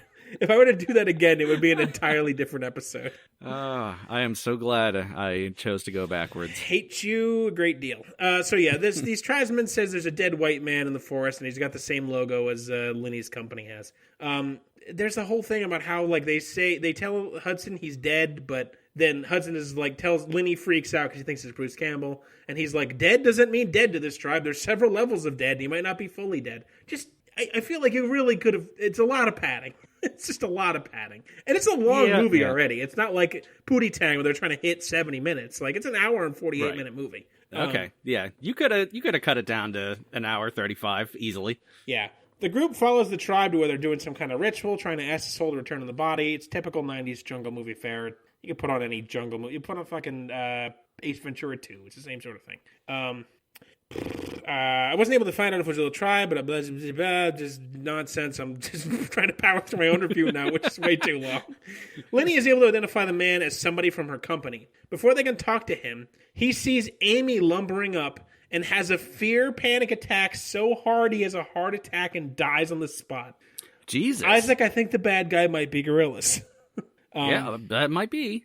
Eventually, Linny reveals the whole thing with Campbell's extradition to the rest of the party and stresses the need for urgency. The group prepares very fancy inflatable boats while they prepare to take to the river. Walsh is singing California Dreaming by the Mamas and Papas to Amy, and the whole group starts singing it while they travel, which I mention only because I like that song. So while it was pointless, I kind of dig like a group of basically like African explorer tribes folk singing the Mamas and the Papas. It's just funny to me. I don't know why. Now, does Amy join in, or is she too busy with her martini? No, they've given her more drugs to pass out, so he's singing her to sleep. Well, they're taking her on a river. She's a gorilla, Isaac. I don't know. We'll just get her blitzed. Just keep up with the martinis. Listen, they have many different types of guns. They have portable air conditioners. They have very fancy boats and very fancy tents. They don't have any more booze. Was all this stuff with them in the plane? Yes. There is a scene where they, like, before they jump out of the plane, they push all their crates out of the plane. They parachute down. Although, okay, which is, as we learned from fucking Delta Farce, that is a thing that happens. People parachute all kinds of shit. Like, the army parachutes fucking tanks. Like, it's a thing that can be done. Yeah, okay. And they have a lot of equipment. Although, I will say, because it's funny you say that now, because these boats do not have all the equipment in them that they have later. So... Okay. So there's it does establish that they have a shitload of equipment in the jungle, but they don't have it all the time. so continuity errors. I'm glad that continuity is the thing that's sticking around. Yeah. Book by Michael Crichton. That continuity is adding to our continuity. So yeah, where was I at here? Mamas and the Papas. Okay, so we get a River Rapids dramatic scene that basically is again another montage, and then we get they're talking about King Solomon's diamond mines again. Curry comes clean that he is in fact a grifter who is I'm dying. You're dying. You need a martini. I need something. I could use a martini, actually. Oh, yeah, Curry comes clean. He's in fact a grifter who is in this to find the diamonds, explaining that Amy has seen the mines as she continually drew the same eye that he has in his little ring. He managed to track down as being from the supposed lost city of Zinj, which is where the diamonds are from. He is convinced that Amy has been there and can lead them to the diamonds. Obviously, everybody else thinks this is a fucking load of bunkum, but of course, since this is a movie, it is in fact 100% true. Of course. Lenny gets upset because the signal from the laser they were tracking seems to have stopped, which I mentioned only because when they find it later, the laser's totally fine, so I don't really know what that's about. So, yeah, I should mention this. They're operating under the assumption that Bruce Campbell might be alive somewhere, which is nonsensical because they saw the entire camp was torn to pieces and everyone was dead, but they didn't find his corpse on the camera, so they're holding out hope that he's just alive somewhere. Yep. He's not dead, just off stage left or anything. He is absolutely dead off stage left. Oh. Amy's going to need another martini for all the grief. You were really hung up on Amy drinking martini. It's the stupidest and the best thing in any movie ever. That you've just described Congo, the stupidest and best movie ever. Okay, yeah. Just know if I die in the middle of this review, I died doing what I loved, which is talking about Tim Curry and laser beams. The next scene is a few minutes of a hippo attack in the water at night. Hippos are violent and dangerous, and I think they kill a guy, maybe? I don't know. It doesn't really affect anything either way, but I guess people really praise this because, like, another thing about this movie I didn't really mention, like, the crew making it beyond the actors, like the director, the writer, the producers, like the effects, they're all, like, very prolific and respected Hollywood creators. I think the person who created, like, the gorillas and the hippos and the other creatures was like one of the Jurassic Park guys, I think. That makes sense. But the gorilla suits look horrendous. But apparently these hippos are like very praised. It's very realistic looking attack, but okay, whatever. You can't put a person in any kind of animal costume and have it look anything close to realistic. No, it's horrendous. Well, you can nowadays, but not in the 90s. Well, yeah, but even not in a costume. Now it's mocap and stuff like that. I think there's a lot more. It's more than you'd think, and I think that's a testament to... Because, again, the woman who plays Amy the Gorilla, one of them, she's that character in Star Wars, and, like, that's just a costume. Or in The Mandalorian. That's just a costume. It's not motion capture? No. I mean, there's probably a little bit of, like, they probably add something to the... Usually add something, but, like, it's just... Because I saw a video of it. It's just a costume. Okay. It's pretty crazy. All right. So yeah, overhead we see that the soldiers from earlier have shot down another plane flying overhead. And that truly is the last time we ever hear anything about the government in the entire movie. So that whole bit in the beginning, the whole first half an hour basically, is just pointless. I mean, there were some over-the-top fun performances, but pointless. Real waste of time. Anywho, the adventure continues as the part where they're going over the mountains near the volcano is getting ever closer to Amy's home. Ernie Hudson says they have to decide which way to go to make it to the base camp in time before the volcano erupts. Lenny's intel says to go right, but Amy tells them, and in case you've forgotten, Amy is a gorilla that has the power of human speech and the voice of an Alexa. It tells them to go left. Lenny immediately relents, and the party is led by Amy the Gorilla. Just gonna let that sink in for a minute. Amy the Gorilla is leading the party. Another montage. The martini swirling gorilla. just half drunk at all times. I think we should go to the left. Got a girlfriend in every port. Amy the Gorilla. I think we should go to the left. More olives in my martini.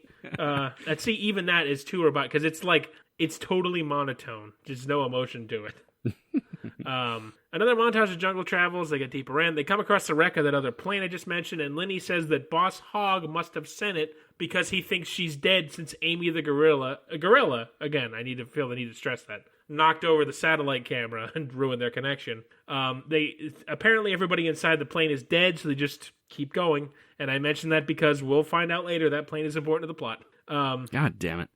Eventually, a silverback gorilla jumps out and tries to front on them. Hudson tells nobody to move, as if they run, the gorilla will chase them. Walsh, who you may remember, is a primatologist when he's not fucking Amy the Gorilla, and he's been portrayed as sort of a protesting wimp for most of the adventure. Stands his ground and regards the gorilla, who just leaves when he finds his challenge met. And the camera turns around to find that everybody else had totally abandoned him. And, like, Ernie Hudson even kind of sheepishly comes out of the brush and is like, yeah, you did good. And I actually really liked this scene, even though Walsh's characters are fucking nothing and doesn't matter. I like this scene a lot because it's like, Ernie Hudson, who's been portrayed this whole time as this ultra smooth, knows his way around, like, oh, my plane got blown up? Is it Tuesday already? Like, he's totally fine with everything. He's an adventurer. He's seen it all. But he's like, tells everybody this girl's going to attack you if you run. Even he runs. But Dylan Walsh, who's like the primatologist, he stares it down. All right. And Ernie Hudson has to be kind of like, okay, I'll give you that one. because I sure as fuck didn't want to face down that gorilla, even though I knew I should. So I thought that was I liked that, even though it was a very minor throwaway scene. And by the way, these gorillas are somehow even more obvious people in suits than Amy. They look horrendous. Amy What do they have, rum and cokes? Yeah, rum and cokes. Just one is just drinking straight up Coors Light. You got a beer hat on. I don't know. I'm very slow in the uptake today. What is the funny thing that his beer hat says? It needs to say something funny. Who's got 2 beers, 2 tits, and the hands of a gorilla? I don't know, man.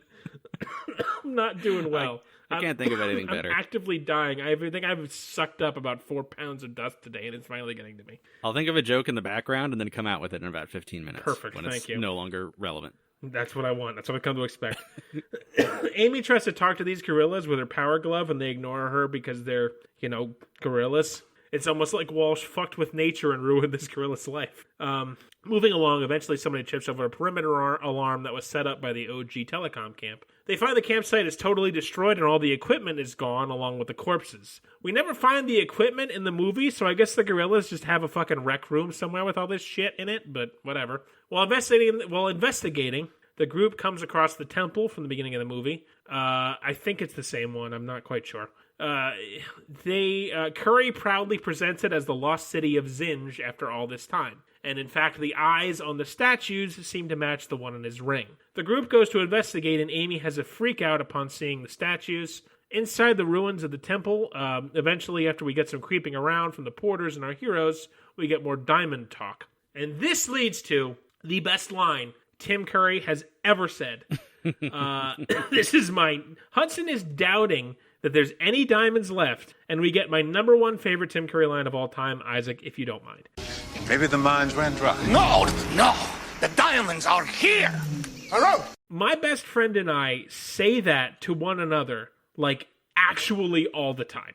It's one of those things that just kind of stuck around. Tim Curry, you absolute legend. Like, truly, probably like once or twice a month, one of us will just say to the other, no, the diamonds are here. It's just one of those. It's been in my head forever. I love it. It's just one of those. It's part of my personality now. By the way, the gorilla beer hat says, "Let's fill this gorilla with Coors Light." Yes, thank you. And that's how he died, Your Honor, laughing at a Coors Light beer hat joke. Oh God. Anyway, they find a Hershey's bar wrapper outside of the temple, and all the main characters go inside with the head porter, leaving Walsh's whiny assistant and a few other porters to wait outside with Amy. There's some weird conversation here between the assistant and porter, but spoilers, they're literally both about to have their heads ripped off by gorillas, so who cares? Amy stumbles across more statues and runs off, and while looking for her, the assistant is confronted by an evil-looking gray gorilla. Back in the temple, it starts to shake and crumble as the volcano is beginning to erupt. Kind of. Not quite yet, but close to it. The assistant runs in screaming and covered in blood before he promptly dies at the party's feet. The gray gorilla appears and charges them, throwing the head of one of the porters at Tim Curry, who looks at it with the comedic horror that only he can portray. For some reason, this fight scene, and only this one, is filmed in like really jerky slow motion. As, like, Lenny saves the group by shooting the gorilla a bunch of times. Which, I wasn't sure if it killed it or not, because we show it, like, running off. But I think there's a second gorilla, because as they're leaving the temple, we see, like, off, just barely off screen, the corpse of a gorilla. So I don't really know what happens here, why they don't, like, look at it any closer. Because I know in the book, I read the synopsis of the book, and in the book, apparently, these gorillas are part human. In the movie, they're just gorillas. We'll get to it. But yeah, Michael Crichton, man, I think the movie's better than the book. I really do. Jesus. Although I don't think the book has any lasers, which is... Resting on his laurels after that Jurassic Park money. It's a real crime. I don't know which one he wrote first, though. Fair enough. He could have wrote maybe Jurassic Park was the improvement. I don't know, or care. So yeah, there's a brief jump scare with Amy, but whatever. Everybody escapes the temple except for the guys who are dead. And we see there's even more gorillas waiting for them. Like we see like they come up behind them and they're like lurking in the background. Curry proclaims that these gorillas must have been the guards who guarded King Solomon's mines. Ah, the Bible. Where sex slavery is A-OK and God will let you use killer apes to guard your decidedly earthly treasures. Obviously, the ape things aren't in the Bible. King Solomon's Diamond Mines is a story from a novel in 1885, which is called King Solomon's Diamond Mines, which I'm going to go out on a limb and assume does not have killer apes. The sex slavery thing, though, is in fact in the Bible, Exodus 21, 7 through 11. So, all right, diamonds aside, that night, the entire camp is preparing to await the coming assault from the evil gorillas. So once they hit the jungle, shit fucking takes off real quick. They're now waiting to be assaulted by evil gorillas, Isaac. This is the best movie of all time. Oh, if you say so, Larry. Well, okay, in case you don't believe me, they set up some automatic machine gun turrets, which they just have. Yep. Like, Yep. You know, and they're just carrying all this stuff through the jungle. Yeah, this is the part where like they're in the boats, the inflatable boats, and they have like a tiny bit of equipment. But in this scene, they are loaded for bear. So, but do they have like enormous backpacks on, or carrying crates with them, or something? Whenever they set up camp, they do have backpacks on. Whenever they set up camp, they have like a bunch of crates. But when they're traveling, we don't see the crates. Right. Hammer space. Thank you. Hammer space, yeah. So they've got, like, these fucking aliens-esque... Like, the movie Aliens, if you've ever seen that, it has... At one point, they're, like, waiting in a hall, and there's, like, an automatic gun that's shooting down, and they're, like, watching the bullets go down. It's a similar sort of thing. Like, it's an automatic-mounted turret that fires at movement. Of course, it's a jungle, so literally everything moves all the time, so I feel like that wouldn't work. Right. Especially with 1990s targeting technology, but you know what? What do I know? After a few minutes, something in the jungle gets shot. We eventually get the same scene in Aliens where the guns are all firing off screen while the gorillas are testing the perimeter. So we don't get to see it, but we kind of hear what's happening. Like, we don't get to see the gorillas move around the jungle, but we hear the guns firing at them. Long story short, the gorillas are highly intelligent, but not that intelligent, I guess, because eventually they do try to storm the camp, and a bunch of them do get shot by everybody in the camp who is literally armed to the fucking teeth with, like, machine guns and everything but explosions.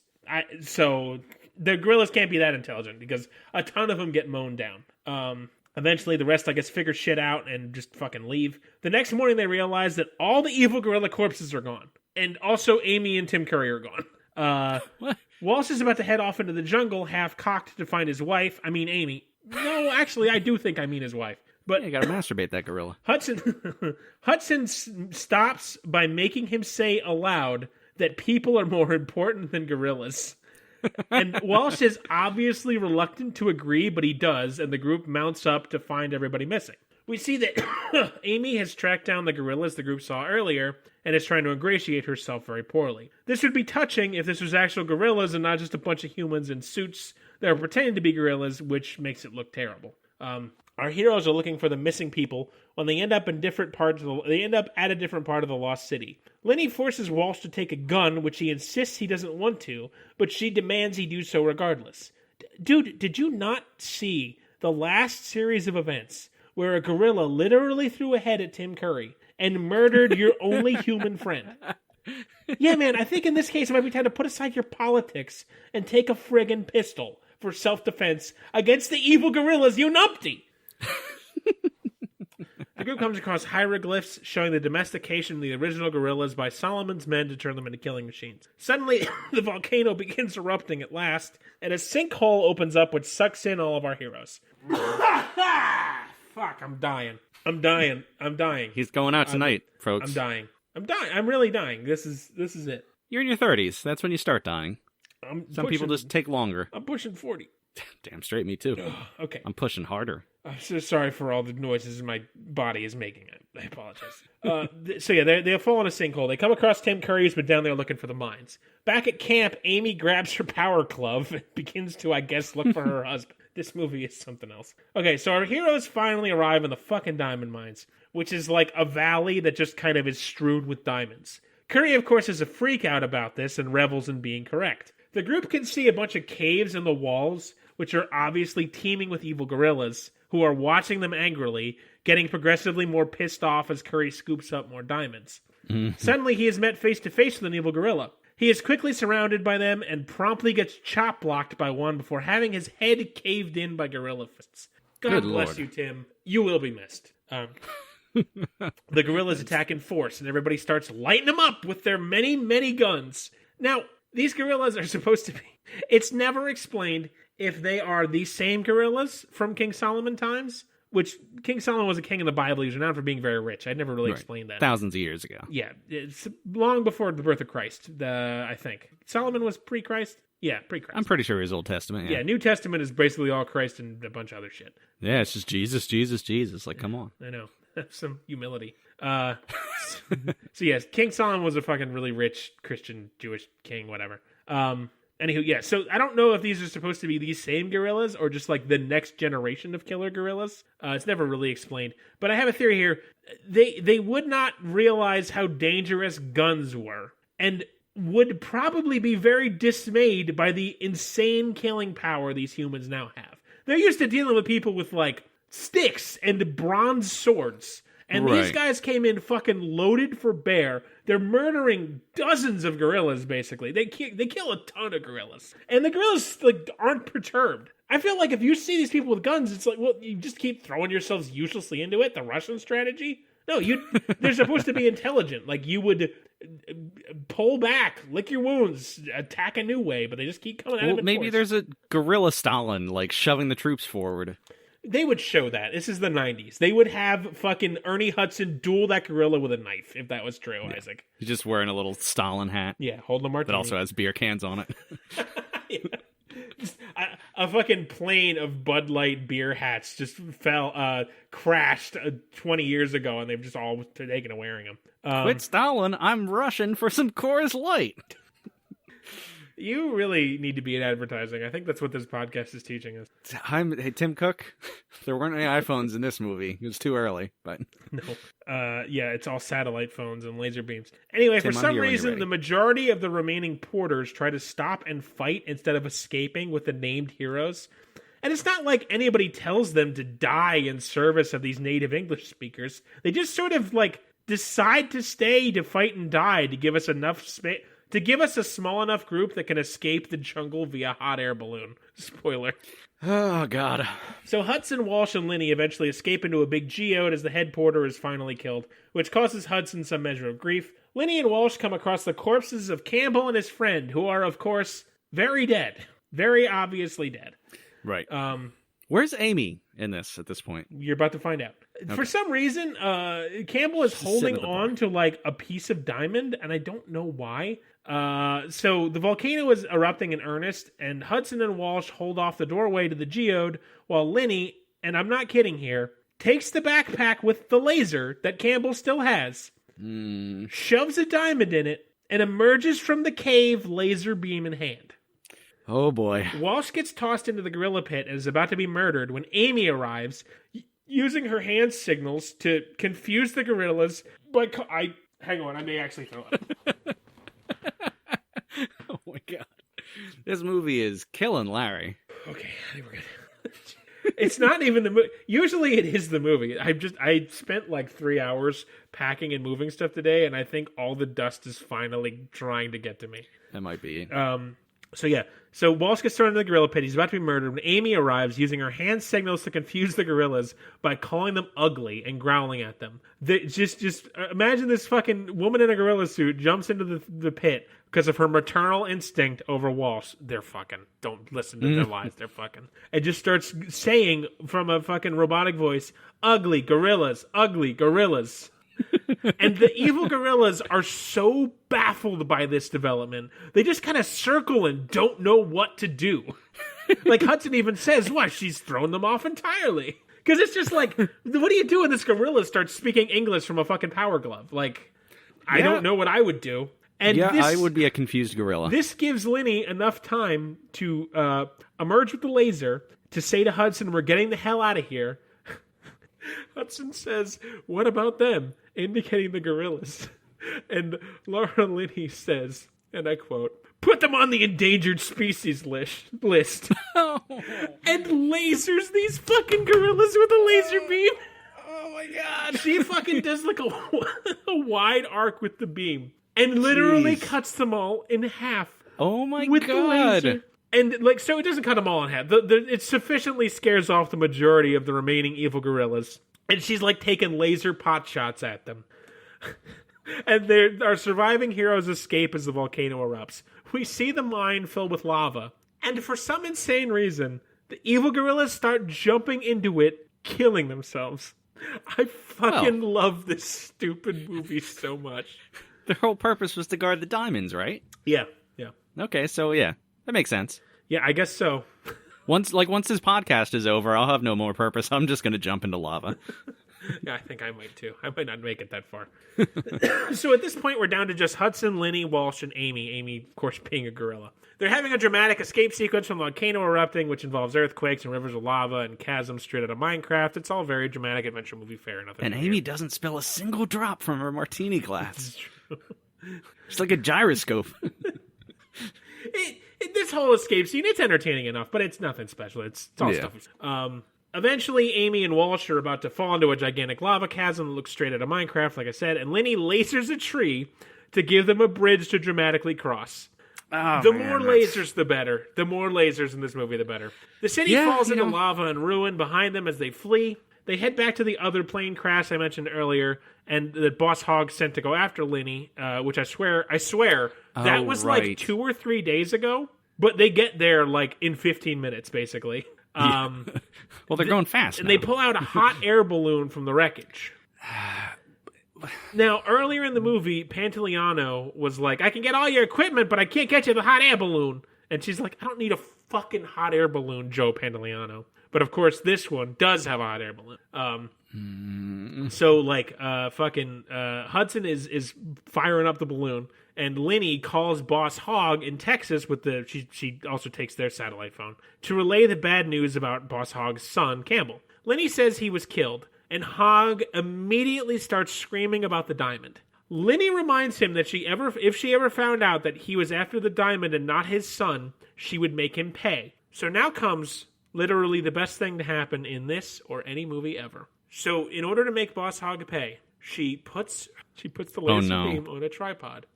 And using some science brouhaha, she points at the satellite and blows up the satellite with the laser.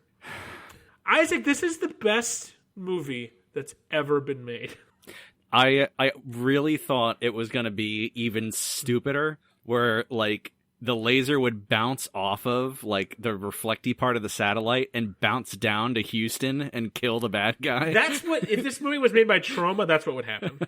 But this is a sophisticated picture. Yeah, it's not as stupid as I thought, but still, like, yeah, she doesn't kill him through the phone line with the laser. She blows up a satellite with the laser, Isaac. Satellites are traveling thousands of miles an hour.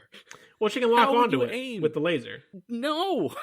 But she does, so clearly she can. How did she see it? She calls. Does she have a telescope? She calls the satellite's telephone number, and I'm not kidding. That is actually a thing that happens. Larry. No, I just kind of smack you.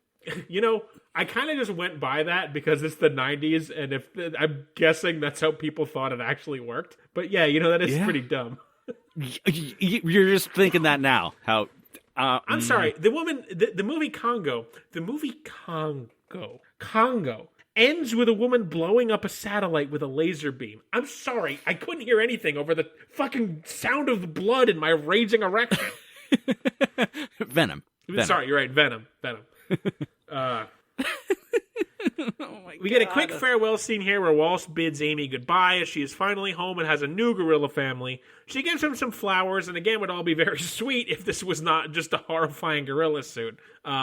Does she still have her, like, robot fist on? Nope, no more. Okay, so now she's not a talking gorilla. Not a talking gorilla. Okay. We do see her new gorilla family is led by the gorilla Walsh had the stare down with earlier, so I guess he approves of Walsh dating his new daughter or something. The volcano is getting out of control, so Hudson, Walsh, and Lenny depart in the hot air balloon. That alone is absurd, but I guess if I was going into the jungle, and that's a thing that I could have, I probably would want to have a hot air balloon. Also, how is the hot air balloon not damaged in the plane crash that killed everyone on board? Well, it's in a big metal crate. Everything is in big metal crates. And what, the gorillas are going to just be fine with the volcano? Yeah, I assume that the last scene of this movie is them looking at Amy get swallowed up by lava, yeah. Well, I think they're supposed to be pretty far away from the lava, but still. Anyway, so yeah, the balloon takes off over the majestic rainforest of the Congo. Everybody waves goodbye to Amy, and Lenny removes the diamond from the laser, asking Walsh to huck it into the jungle so it couldn't be used for evil. Hudson mentions there's a wind, and everybody hopes it blows them somewhere good, and our movie finally ends. Of course, they're probably going to drift over that same group of soldiers who shot them down the first 2 times and are going to just blow up this balloon with a rocket. Right. But, that's a story for Congo, too. If people don't know anything about hot air balloons, you literally cannot steer them at all. Yeah, they do you make can a point only of saying control how it goes up and down. The last line is Linny saying, "I hope it blows us somewhere good." So it's not like they're saying we're going to go back to America now. I know, but still, there's a giant volcano erupting nearby. There's groups of soldiers that have already shot down your aircrafts twice, and you're just like, oh well, we'll just go wherever the wind takes us. Yeah. God. What do you say about this thing? It is so fucking dumb. It is dumb as hell. That said, it is so dumb it rolls around to being great. Hudson and Curry are a joy every second they're on screen, especially when they're sniping at each other, because their characters hate each other, but they're both like too cool to just like yell, so it's always snipes. Like at one point, when Curry is trying to ingratiate Hudson to himself, he's like, Hudson goes up to him. He's like, Mr. Homolka. And he's like, oh, please, call me Herkimer. And Hudson is like, oh, that's great. You can call me Mr. Hudson. And they have like a little very like, it's very English, like back and forth sniping at one another.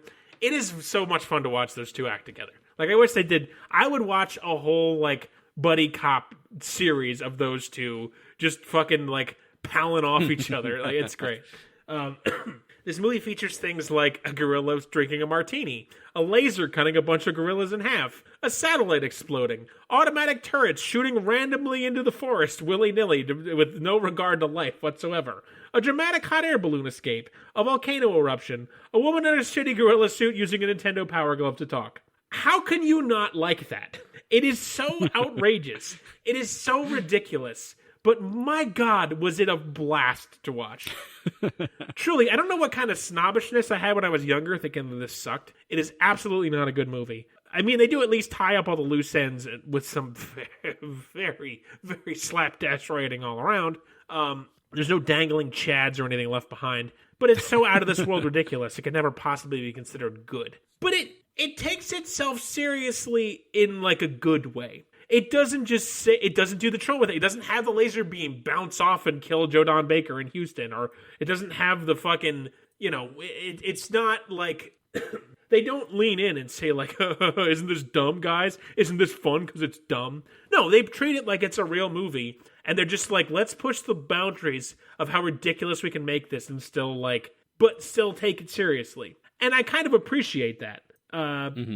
The main cast, like I said, very talented people who mesh together well. I think Laura Linney's performance is a little flat, but she fits her character well enough. There's no real love story. There's like some hints at flirting, and she is like just as much of a badass as Hudson. And like Walsh, who is ostensibly the main character of this movie, he's like a nobody. He's a loser, basically. Like he's a smart gorilla guy, but he doesn't like help the plot anywhere. She fucking lasers a bunch of gorillas. She's just as good as Hudson as it, and I can appreciate that. Dylan Walsh sucks. His character sucks, and besides that one scene with the silverback, he could have been performed by anybody. But yeah, and that like the interactions between the cast really help bring it together and overlook all the stupid nonsense that would drag it down otherwise. Overall, yes, it was bad, but at no point did I have a bad time while watching it. It is the perfect encapsulation of late 80s through 90s adventure movie. It's silly without being too far over the top, except when it is, but that's in a very measured way, and like you can't help but enjoy it.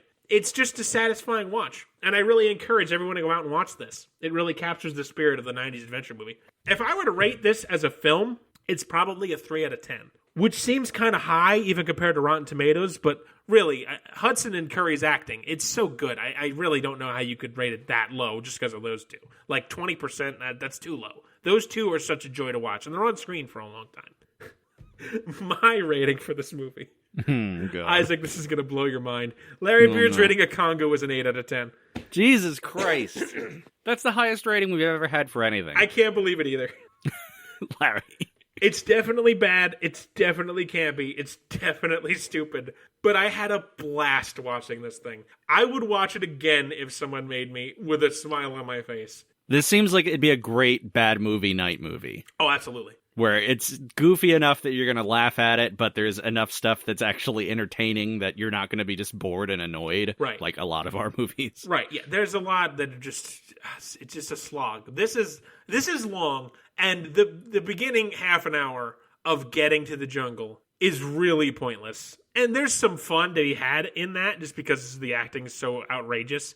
But, like, it takes a while, and it is a lot of useless information. Which, I don't know, maybe they were trying to, I don't know if that was to try and inspire it to Crichton's book, I have no clue, but it was too much. But the rest, even then, like, Tim Curry's Stop Eating My Sesame Cake, I mean, God's sake, it's so much fun. But yeah, I can't believe it, I really can't. So, that's all I got, man. That was great, thank you. It's so nice to have you screw up for once, and me to get like, benefit. Shove an ass in your ass. Oh, God, I need to shove a gun in my mouth. All right, well, okay, so I realized literally 2 minutes ago that I didn't pick a movie for you. Hey! But then I remembered that I saw Marlon Wayans live the other week. So all I had to do was type Marlon into the search bar Netflix. And there's a few movies we've covered. There's Sextuplets, there's Naked, there's Don't Be a Menace to South Central while drinking your juice in the hood. Yep. There's a TV show called Marlon, apparently. Yeah, I'd mentioned that in one of my reviews. And then there's a perfect, because we're in spooky season, Larry. And we're coming up on Halloween, and there's a Marlon Wayans movie called Haunted House 2. That sounds like it's just going to be perfect. No. Gabriel Iglesias, I don't like him at all. Oh, Fluffy, yeah, no, he's a little rough. No, I don't, man. It's Michael Titties again. Michael Titties, Director Titties. God damn it. Cedric the Entertainer, Missy Pyle. Why does that name sound familiar? Get out of here. This cast is star-studded. I'm going to end your life. Okay, this is a weird... I'll tell you what. I'm slightly intrigued by the by the blurb. I haven't even read that. Grieving after a tragedy. What? Malcolm tries to start fresh with his new girlfriend and her kids, but supernatural shenanigans find their way back to him. Does a haunted house 1 end in tragedy? I guess so. That's vaguely intriguing. Oh, God. Oh, boy. Now I'm happy. Sake. Why? Good old Marlon coming back into our lives. I don't want to... Well, mostly into your life. Well, I hate Michael Titties. I hate him. I think we also have some listener emails. Oh, yeah. Believe it or not. Did you want to read them? Did you want me to read them? Let's each do one. You go first so I can get a drink. Okay. I'll do the one from Sarah because apparently we have diverging views. Yeah. So this is not Dr. Twilight, right? Yes, correct. Okay. There's too many Sarahs. So she writes in, I, a lover of all young adult movies, was impressed by Isaac's glowing review of He's All That. So I got home, got tipsy, and watched it. It was hands down the worst one I have ever seen. Vomiting emoji. I'm currently still tipsy, so please don't read this if it doesn't make any sense. Skull emoji. I think that makes enough sense. That makes plenty of sense, yeah. So yeah, you were pretty, not high on it, but you had higher praise for it than expected, and apparently it was the worst one. And I can assure you, from knowing Sarah for a long time, she has seen all of those movies. So I trust her opinion over yours. I've seen several of them and hated them. I mean, it wasn't great. Did I give it a 3 or did I push it to a 4? I don't remember. Yeah. What we've both learned, I think, is that you need to be given action adventure movies and I need to be given romantic comedies. That is true. Because you hate all the things that are good and I hate all the things that are bad. No, and I don't think... I'm not particularly inclined to enjoy action-adventure movies more than anything else. I think maybe a little bit, but I'm usually more of a comedy guy than anything I would go for. But, I don't know, Congo, my God, chef's kiss. And thank you for writing in, Sarah. We appreciate it. And you are not too drunk. So, you gotta there you go. Up your martini game like fucking Amy the Gorilla. Every time you think of Congo, have a martini. We need to make a Congo drinking game, but it's all martini. I don't know, man. You really got me with something about Amy running through the jungle trying to keep a martini steady is very funny. We can make Congo too. I would love to make Congo too. How much do gorilla suits cost? We make them ourselves, nothing. I've got a dog I can shave, and there's my gorilla suit. He's not the right color. Nah, he's close enough. Yeah, we can do a silverback. It might not be Amy. It'll be her son now. He's all grown up. It's Congo 2, The Search for Amy. She's just at the Betty Ford clinic drying out. Oh, God. Our other email is from our old friend Paul. Hey, Bowels boys. I really like the sound of that, and I don't know why alliteration. Oh, yeah, that is good. Nothing special to say, but I love the podcast. I tell Larry all the time that it's my Sunday ritual to listen to you guys while doing my paperwork. You guys are the greatest. I'm still waiting on some t-shirts. I'd love to get a Spaghetti to Coco jersey. Yeah, you and me both, man. We'll come one day. Keep up the rage and see you guys on Sunday, Paul. Thank you very much. Always a blast to talk to you about fucking these movies and your thoughts on them. I really appreciate you writing it. And yeah, we'll, one day we wanna sell stuff. I think a Spaghetti to Coco jersey needs to happen. Because very much so. Spaghetti to Coco has kind of changed my life in a weird way. You mailed a hot dog. Yeah, I got. Is that directly related to that?